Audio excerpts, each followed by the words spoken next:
Salam sejahtera semuanya kepada para penonton tanya jawab yang berbahagia.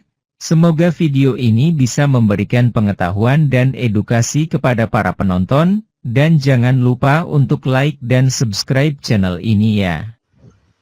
Halo, selamat malam, host. Makasih Bang Henry, makasih Win. Ya, selamat malam Ajudan, silakan buka kamera. Lagi saya nggak bisa buka kamera, host. Kenapa ya saya? Ini udah saya kirim Iya, tapi untuk kalau saya aktifin mengaktifkan. ini, host, bakal kepental saya nih kalau saya aktifkan ini, host. Nah, coba aja lah dulu, kebental nggak kamu? Ya lah, nggak percaya, host.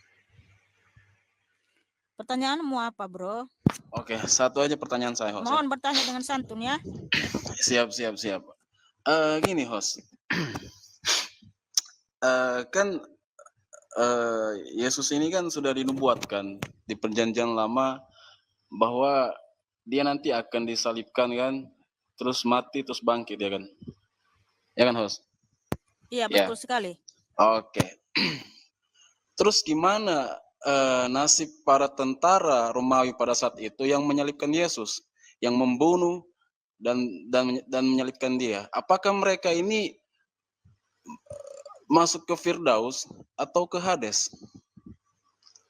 Sedangkan mereka tidak tahu bahwa mereka itu juga dinubuatkan kan? Oh, harus seperti itu. Coba. Saudaraku yang baik hati, Siap. betul, di nubuatan ini di Yesaya 53, Tuhan Yesus itu tertikam oleh karena pemberontakan kita. Dia tertikam oleh karena pemberontakan kita, kejahatan kita. Sebab apa? Roma 3 ayat 23, semua manusia telah berdosa dan telah kehilangan kemuliaan Allah. Jadi walaupun saya hidup di zaman sekarang, saya juga ikut menyalibkan Tuhan Yesus di abad pertama karena saya orang berdosa. Kan Tuhan Yesus tersalib oleh karena dosa seluruh umat manusia, bro. Tuhan Yesus itu tersalib oleh karena dosa seluruh umat manusia. Kalau masih ada manusia yang suci, Tuhan Yesus nggak datang ke dunia, bro. Tapi karena semua sudah berdosa dan telah kehilangan kemuliaan Allah, maka dia tersalib. Nah, lalu apa yang kita lakukan? Bertobat. Datang kepadanya minta ampun. Makanya yang menyalibkan Tuhan Yesus pun secara nyata di waktu itu tentara Romawi ada yang bertobat. Setelah dia terpecik oleh darah Kristus ke mukanya, barulah dia bisa melihat dengan mata rohaninya. Wow, ternyata Tuhan Yesus adalah anak Allah yang telah memberikan kita pengampunan. Dia bertobat. Jadi Tuhan Yesus akan mengampuni siapapun yang mau datang kepadanya bertobat, sekalipun waktu itu dia ikut menyalibkan Tuhan Yesus. Nah gitu. Oke, berarti konsepnya artinya jawabannya bahwa semua yang menyalibkan Yesus pada saat itu masuk Firdaus. Jika Karena itu yang bertobat, saya tanyakan. jika bertobat, Ada nggak tertulis di Alkitab, di Injil, bahwa ada yang bertobat dari sekian banyak itu tentara Romawi, ada nggak yang maksudnya yang ke Hades, ada yang ke Firdaus? Karena mereka ini kan nggak tahu bahwa mereka ini juga dinubuatkan, iya kan? Kalaupun juga saya tahu bahwa saya dinubuatkan seperti itu, ya saya pasti antara dua sih, host. Saya masuk Firdaus apa masuk Hades nih? Kan gitu. iya, tapi kan kalau kita percaya dia adalah sang juru selamat kita, yang juga Tuhan di samping Tuhan Yesus ada yang disalibkan juga, waktu itu kan dia langsung percaya bahwa Tuhan Yesus itu adalah Raja, juru selamat. Apa kata Tuhan Yesus, hari ini juga engkau bersama-sama dengan aku di Firdaus, artinya diselamat. Orang yang menyalibkan Tuhan Yesus juga ya, ketika dia ya menikam lambung Tuhan Yesus, kan dia memastikan nih apakah Tuhan sudah mati atau tidak. Lalu dia menikam lambungnya tentara Romawi itu, padahal dia udah dari selama-lama mencambuk Tuhan Yesus, ya. Oh, berarti cuma satu orang dong, host, yang bertobat dari sekian banyak mereka pada saat itu. Yang ditulis di sini ada yang sebentar. Yang jelas di sini ditulis, artinya siapapun yang percaya dan bertobat bahwa dia adalah sang juru selamat kita, diampuni. Darahnya itu otomatis menyucikan dosa-dosa kita. Sebab Tuhan Yesus berfirman, ya, firman Tuhan di 1 Yohanes 1 ayat 9. Jika kita mengaku dosa kita, maka ia setia dan adil dan dia akan mengampuni kita dari segala dosa-dosa kita. Tuhan Yesus berfirman, Matius 26 ayat 28. Inilah darahku yang ditumpahkan bagi banyak orang untuk pengampunan dosa. Ya, jadi darah Kristus itu untuk seluruh dunia, bro. Tapi ingat, jika kamu percaya dan menerimanya. Tapi kalau kamu cuma diam dan melototi aja, oh begitu ya, berarti Tuhan Yesus itu maha mengampuni. Tapi kamu nggak mau datang kepadanya, yang nggak kamu diampuni lah, binasalah kau. Oke. Ah, Berarti gitu. oke, ya. Berarti hanya yang tertulis saja yang dijelaskan bahwa masuk Firdaus. Berarti yang lainnya itu nggak ada tertulis ya tuh Hose. Di Berarti ke situ hadis sudah mungkin dia. jelas, ajudan. Ya. Udah jelas yang menyalibkan Tuhan Yesus, yang mencambuk Tuhan semalam-malaman, ketika untuk memastikan pun Tuhan sudah mati atau tidak, dia tikam lambungnya, terpercik darah Tuhan Yesus, baru terbuka mata rohaninya, ya, bahwa dialah sang juru selamat itu. Dia diampuni, artinya siapapun bro, dirimu juga kalau bertobat minta ampun, engkau diampuni saudaraku, ya. Jangan malu-malu, enggak usah sungkan. Terima kasih saudaraku ya. Tuhan Yesus Kristus Oke, siap, siap. memberkatimu ajudan. God Ya, bless oke. you. Yuk. Gas, Yos. Ya, selamat malam Muhammad Syarban, silakan buka kamera.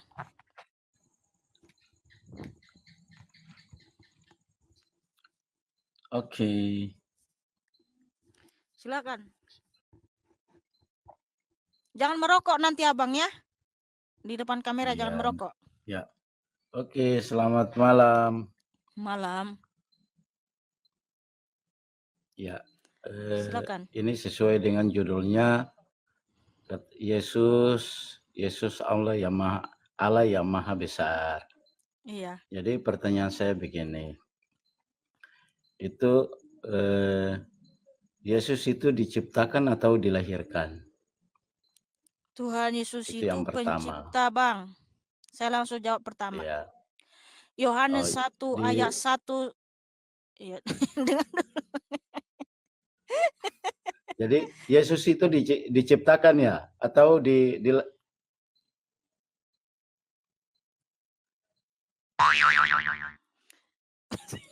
Bentar dulu Bang, saya jawab dulu Bang. Dengar ya, dulu. jadi gini maksudnya gini. Artinya apa kalau Yesus itu diciptakan atau dilahirkan? Nah, minimalnya kan begini. Yesus itu dia dilahirkan ke dunia ini setelah alam semesta ini jadi. Bentar dulu bro Alam ya. semesta ini. Ya makanya saya jawab dulu ini. Bravo Ya. Mikana sudah hafal orang-orang yang merokok. Enggak, tadi sebelum dia buka kamera tadi seperti hembuskan asap gitu. Gitu ya sih gitu. Jadi saya kasih notice supaya dia enggak merokok depan kamera ya. Jadi gini Muhammad Syarban. Tuhan Yesus itu bukan diciptakan, tapi dialah pencipta. Sebab ada firman Tuhan tertulis di Yohanes 1 ayat 1 sampai 14. Tuhan Yesus adalah sang firman, di mana dia adalah Allah itu sendiri yang berfirman, pemilik firman, bukan sekedar firman. Karena apa? Dialah yang menciptakan segala sesuatu, yaitu Yohanes 1 ayat 3. Dialah terang manusia, Yohanes 1 ayat 4. Dialah yang menciptakan dunia dan dialah yang menjadikan manusia ini, yaitu Yohanes 1 ayat 10 sampai 12. Udah jelas. Dia pencipta segala sesuatu, bro, bukan diciptakan. Kolose 1 ayat 12, ayat 16. Segala sesuatu diciptakan oleh Tuhan Yesus, untuk Tuhan Yesus. Begitu saudaraku Muhammad Syarban. Oke. Jadi kita garis bawahi bahwa Yesus itu pencipta segala sesuatu. Pencipta. Ya. Bukan diciptakan. Bukan. Ya. Jadi begini. Kalau Yesus itu pencipta, loh kenapa dia dilahirkan oleh dia dilahirkan melalui rahim seorang ibu. Nah, ini kan saya tidak paham menyangkut dengan Injil Mbak Mikana, tidak paham. Cuman kita belajar logika aja. Masa Tuhan dilahirkan lewat rahim seorang ibu? Ini kan nggak masuk akal. Iya bro, saya pun dulu pernah berpikir seperti itu. Waktu saya masih ragu. Ini Tuhan Yesus betul enggak sih dia Tuhan? Masa sih Tuhan dilahirkan oleh seorang perempuan? Lahir dari itu? Iya, saya berpikir seperti itu dulu. Karena saya orang yang kritis bang. Saya nggak mau asal imani. Saya ini memikirkan masa depanku ya. Waktu itu saya berpikir, mana yang benar? Jangan sampai salah saya mengikuti. Karena nanti kalau saya salah mengikuti, fatal akibatnya di hari zaman. Makanya saya berpikir, betul nggak Yesus itu Tuhan? Aduh, yang mana yang benar ya, gitu kan? Tapi setelah saya selidiki, saya baca juga, wow, karakter Tuhan Yesus itu sangat dahsyat dan luar biasa. Tidak pernah saya temukan seperti itu. Makanya saya putuskan, mau Tuhan Yesus itu, ya mau Yesus itu, belum saya panggil Tuhan ya, mau Yesus itu nabi ke mau apa, saya mau ikut dia. Karena apa? Karakternya kudus, suci, yang mulia, agung. Karena bagi saya ya, yang memberitakan tentang kerajaan surga, itu karakternya harus kudus, suci, mulia. Nah, Tuhan Yesus itu kudus, suci, mulia. Dia tidak menikah, dia tidak merampok, dia tidak membunuh, dia tidak mencuri, dia tidak memberikan hawa nafsunya kepada banyak perempuan. Bahkan Ya, entar itu dulu, kan jangan tugas dipotong dulu. Tuhan. Masa Ya, Tuhan dia ya makanya, merampok, mencuri, aduh. dan membunuh? Ini kan logika tidak masuk akal. Makanya bentar dulu, kau dengar dulu. Waktu itu saya berpikir seperti itu. Nah, ini siapa pribadi ini? Kok nggak ada seperti ini saya temukan atau saya baca dimanapun referensi yang pribadi karakter seperti ini tidak ada. Lalu siapakah Yesus ini? Kenapa dia bisa membuat mujizat yang begitu dahsyat? Dia mengampuni orang berdosa, dia memberikan pengampunan bagi orang yang sudah mati sehingga mereka bangkit. Lalu di situ saya berpikir, ini siapa? Nggak mungkin ini manusia biasa. Dan Tuhan harus mengajarkan, kasihilah sesamamu, kasihilah musuhmu, berdoalah bagi mereka. Ini siapa? Lalu saya putuskan, ini pasti dari surga. Mau Yesus itu nabi, kayak mau apa, saya mau ikut dia. Karena saya mau mempunyai karakter yang penuh kasih seperti Tuhan Yesus. Itu yang membuat saya kagum sama pribadi Tuhan Yesus. Tidak ada sedikit pun celah atau sedikit pun dosa dalam diri Tuhan Yesus. Makanya di situ saya kagum. Dan saya berpikir keras, saya mau putuskan ini pasti dari surga ini. Nah, disitulah saya waktu itu mau ikut Tuhan Yesus. Walaupun waktu itu saya belum tahu Yesus ini Allah atau bukan. Yang penting saya pakai logika saya dulu nih. Karena kalau ada yang memberitakan tentang kerajaan surga, terus mengatakan, marilah kepadaku, ikut aku masuk surga, harus sesuai dengan perkataan dan perilaku. Karena perilaku Tuhan itu suci, mulia, agung. Suci, saudaraku, pribadi yang sangat mengasihi. Disitulah saya percaya dan ikut dia dan sungguh-sungguh membaca Alkitab dan saya mengimani Tuhan Yesus. Dan ternyata Dan benar, ini kalau kita mujizat Tuhan Yesus sangat banyak di dalam hidupku. Ya, setelah saya percaya kepada Tuhan Yesus, saya berdoa dalam namanya, dia mengabulkan. Tapi yang saya minta itu untuk kemuliaan namanya, bukan untuk saya habiskan untuk hawa nafsu saya, bukan. Untuk kemuliaan namanya dia jawab. Dan setelah saya baca Alkitab, saya pelajari bahasa aslinya, saya menangis. Ternyata Tuhan Yesus itu adalah Allah yang Maha Kuasa, pencipta langit dan bumi, tidak ada Allah selain dia. Makanya saya semakin yakin dan saya memberitakan Injil. Gitu bro, jadi perjalanan iman saya itu dulu pernah ragu, bahkan pernah saya pindah agama. Begitu, karena aku itu nggak mau asal imani, saya nggak mau fatal. Karena apa? Memilih ikut Tuhan itu harus benar-benar. Gitu, karena nanti di hari kiamat nggak ada gunanya lagi menyesal. Pintu sudah tertutup. Matius 25, apabila sudah dia datang kembali, kalau saat itu kita tidak dapati setia kepada Tuhan Yesus, pintu sudah tertutup, gak ada lagi kau bersuara kemanapun. Karena Tuhan sudah memberikan kita waktu untuk bertobat, untuk ikut kepadanya dan tetap setia. Begitu bro, terima kasih, Tuhan harus mengasihimu. Karena dia jaringannya putus-putus.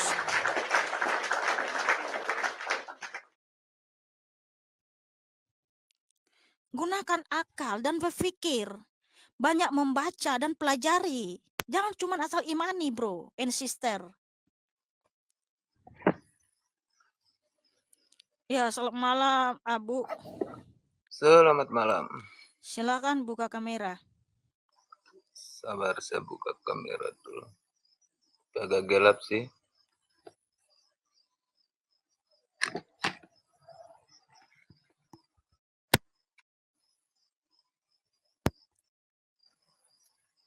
Oke. Gelap ya. Ya. Oke, silakan Bang Adi Abu, pertanyaannya apa? Saya mau merokok jadi. Jangan merokok di depan kamera, nanti kamu dipendek TikTok. Saya mau bertanya ini Mbak Mikana. Ya, silakan. Saya mau bertanya tentang konsep ketuhanan orang Kristen itu seperti bagaimana sih? Konsep ketuhanan kita itu bahwa Tuhan itu adalah Allah yang esa, Dia adalah Allah yang Maha Kuasa, pencipta langit dan bumi, dan sudah terbukti memberikan pengampunan bagi umat manusia. Sehingga yang percaya kepadanya, ya melakukan kebaikan, melakukan kebenaran, bukan lagi supaya masuk surga, tapi karena surga atau keselamatan kekal telah diberikan kepada kita. Jadi Tuhan Yesus itu Allah yang esa, di mana firman Tuhan Ulangan 6 ayat 4, Markus 12 ayat 29 sampai 32, Yudas 1 ayat 25, Zakaria 14 ayat 9, bahwa Tuhan Yesus adalah Allah yang esa, Allah yang mono tunggal, one, ya. Makanya ada firman Tuhan di Efesus 4 ayat 5, satu Tuhan, satu iman, satu baptisan, ya, satu Allah. Sebab Tuhan saudara Allah yang esa, saudaraku. Ketika dia datang ke dunia, dia disebut putra atau anak, ya. 1 Yohanes 5 ayat 20, yang dimana dia adalah Elohim atau Allah itu sendiri yang datang ke dunia. Ketika dia datang ke dunia 2000 tahun yang lalu disebut putra Allah atau anak Allah. Itu sebutan atau gelar untuk Tuhan Yesus, di mana gelar Tuhan Yesus memang sangat banyak, ya, gelar kehormatan, kemuliaan, keagungan hanya bagi dia saja. Oke. Terus Mbak, itu Tuhan Yesus pernah mati kan? Mati dan bangkit. Coba bilang mati dan bangkit. Oh, mati dan bangkit. Tapi Ya. pernah mati, pernah jadi mayat. Pernah mati dan bangkit. Tapi pernah jadi mayat. Iya, 3 hari saja. Jadi pada saat jadi mayat, orang Kristen kan mengimani bahwa Yesus itu adalah Tuhan. Jadi pada saat dia jadi mayat, Yesus juga jadi Tuhan pada saat di situ, pada saat jadi mayat. Ya, dia bangkit pada hari yang ketiga, di mana tubuhnya saja yang mati, ya. Keilahiannya tidak pernah mati, bro. Tapi Makanya dia bisa membangkitkan juga orang mati setelah waktu dia mati. Bukan itu pertanyaan saya. Maksudnya mayat itu Tuhan juga? Iya, itu tubuh Tuhan. Oke. Oke, Mbak, terima kasih. Saya mau tanya sama kamu, siapa yang pernah mati dan bangkit hidup kekal abadi selama-lamanya? Saya kurang paham yang pasti. Enggak ada, hanya Tuhan Yesus, karena hanya Tuhan Yesus Allah yang Maha Kuasa sudah terbukti memberi pengampunan, dia mati dan bangkit. Makanya kita percaya ada kebangkitan di hari kiamat, karena Tuhan Yesus telah terbukti mematahkan kutuk kematian kekal. Terima kasih, Tuhan Yesus mengasihimu. Oke. Sama-sama. Saudara-saudara sekalian, sudah kita saksikan bersama. Pada video ini, ada pertanyaan-pertanyaan tentang bagaimana nasib tentara Romawi yang menyalibkan Yesus, apakah masuk surga atau neraka karena mereka tidak tahu kalau mereka sudah dinubuatkan. Untuk pertanyaan ini Mihana mengatakan bahwa semua manusia telah berdosa atau yang disebut dosa waris katanya. Berarti termasuk nabi-nabi terdahulu pastinya. Terus ada pertanyaan lainnya mengenai Yesus itu diciptakan atau dilahirkan, maksudnya kalau dikatakan pencipta kenapa kok dilahirkan oleh manusia yaitu Bunda Maria, kok tidak masuk akal dan logika kata si penanya. Jawabannya lihat ayat di Alkitab. Roma pukul 3:23 karena semua orang telah berbuat dosa dan telah kehilangan kemuliaan Allah. 1 Yohanes 1:9 Jika kita mengaku dosa kita, maka ia adalah setia dan adil, sehingga ia akan mengampuni segala dosa kita dan menyucikan kita dari segala kejahatan. Matius 26:28 Sebab inilah darahku, darah perjanjian, yang ditumpahkan bagi banyak orang untuk pengampunan dosa. Yohanes 1, lihat perikopnya di ayat 1-14. Markus 12, lihat perikopnya di ayat 29-32. Yudas pukul 1:25 Allah yang Esa, Juru Selamat kita oleh Yesus Kristus, Tuhan kita, bagi dia adalah kemuliaan, kebesaran, kekuatan dan kuasa sebelum segala abad dan sekarang dan sampai selama-lamanya. Amin. Zaharia 14:9 Maka Tuhan akan menjadi raja atas seluruh bumi, pada waktu itu Tuhan adalah satu-satunya dan namanya satu-satunya.